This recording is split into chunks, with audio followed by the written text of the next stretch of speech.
So the Knicks fired Thibodeau. Oh, yeah. Best season they've had in 25 years. Mm-hmm. Most successful coach they've had in a while.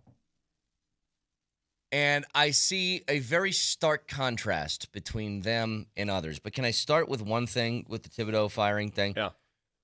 Because we've brought this up. We talked about this before, but how little moments can lead to huge sort of results. If Tyrese Halliburton doesn't have the shot that bounces off the back of the rim and in that wild sort of sequence in game one,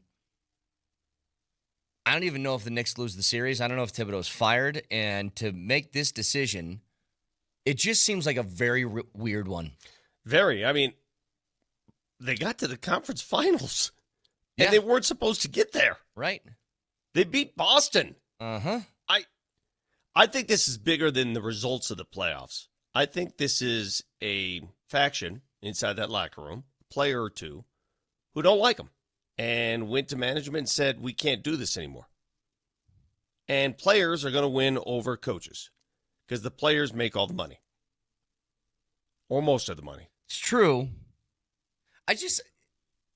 It's so weird to me, the contrast between what the Knicks did and what the Nuggets have done. Now, the Nuggets fired their coach and their GM at the end of the year, too. Mm-hmm. Mm-hmm. Now, that felt like it was a sinking ship. That felt like that was going to end poorly. I mean, I think Josh Kroenke said at one of the press conferences that if Michael Malone had remained the coach, he thought they would have gotten into a play-in, and it probably would have ended there, I think is what he said, right? I don't think he specified what they were going to do. He just saw them. That was the locker room wasn't there. that was the direction. Yeah. I think he said something along those lines, but the point is, he did tell me he was planning on making the move at the All-Star break. yeah.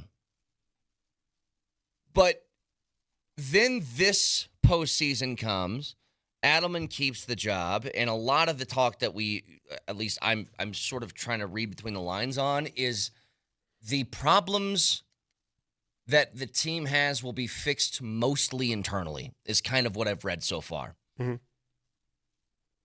And I think I prefer that to what the Knicks do. Like the rash decision-making after that. I would much rather have this than that. Well, what do you think the primary reason is that the Knicks decided to do away with Tom Thibodeau? I think James Dolan is a nut. I think that's part of it, sure. I honestly believe that the players did not want to deal with him anymore. And James Dolan is a nut. And all this talk about who's going to replace Tom Thibodeau, the biggest grievance given by the players is he plays his starters too much.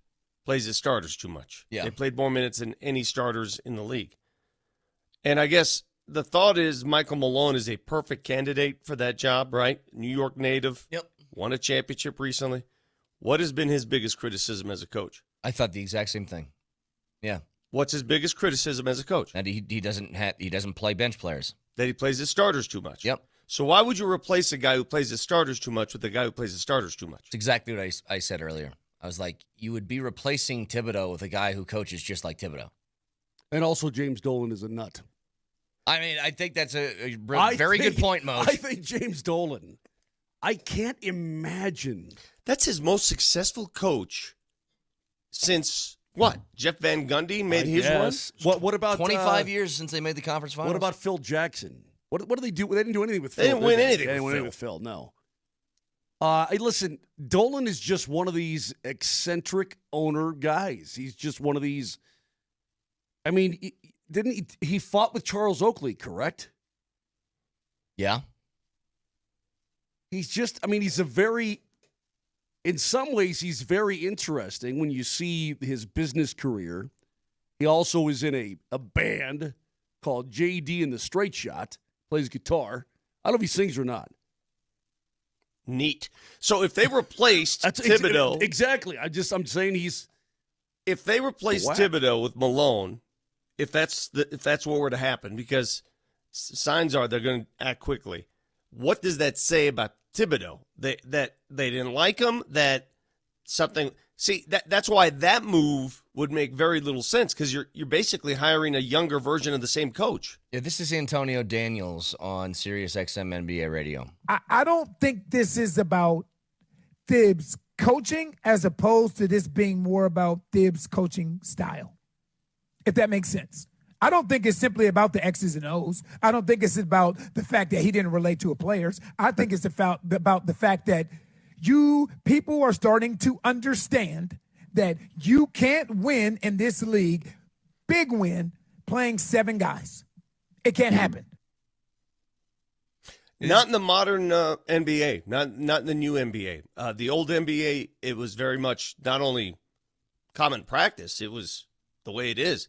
Now, you play so many games, you expend so much energy, the depth of the team means a lot. And who has that? Antonio Daniels? Yeah. Is that the former NBAer? Yep. Yeah. He's right. You cannot win with 7 guys. Can't do it. You'll run out of gas. You know what's funny, though? I think that he did a lot better at handling his bench this postseason than last postseason. You guys remember last postseason what Josh Hart did? Last year, this is a 9-game stretch, okay? Yeah. So 9 consecutive games. Josh Hart played, these are minutes, 42, 48, 43, 46, 53, 46, 48, 48, 43. Mm-hmm. That's what he played last year for 9 straight games. Do you remember the You can't do that. Do you remember the Mikal Bridges incident earlier this season when he approached Thibodeau after a game? Yeah. And they got into it about minutes and starters and all that? And it was sort of, thrown under the rug because they made the conference finals and everybody, man, listen, I get it. He demands a lot out of his players, his star players. He demands a ton. But you can't mess with the results either. The results worked. Right. They got to the conference finals. Who else is going to drag that team to the conference finals? Incidentally, Ben Stiller sent out a tweet. I'm a Tom Thibodeau fan. He brought this team back. When did Ben Stiller become like this Knicks super fan? I actually agree with you. Like, this came out of the blue. I started hearing Ben Stiller in the Knicks over and over and over again this year. Yeah. That's And it. Moj, did you see he was live tweeting some of these games and going, wow, good drive to the basket boys, like the rotation. Hey, you know Ben what? Stiller? You know what? Really? Oh, excuse me. He's not allowed to be a fan of his team? Oh, sure. Yes, he's allowed to be a fan of his team. But My point is that there's a lot of Knicks. I mean, why is Ben Stiller now suddenly the new, the new super fan? What's going on there? Well, they have a lot of celebrity types that go to their great. games. That was spankety doink.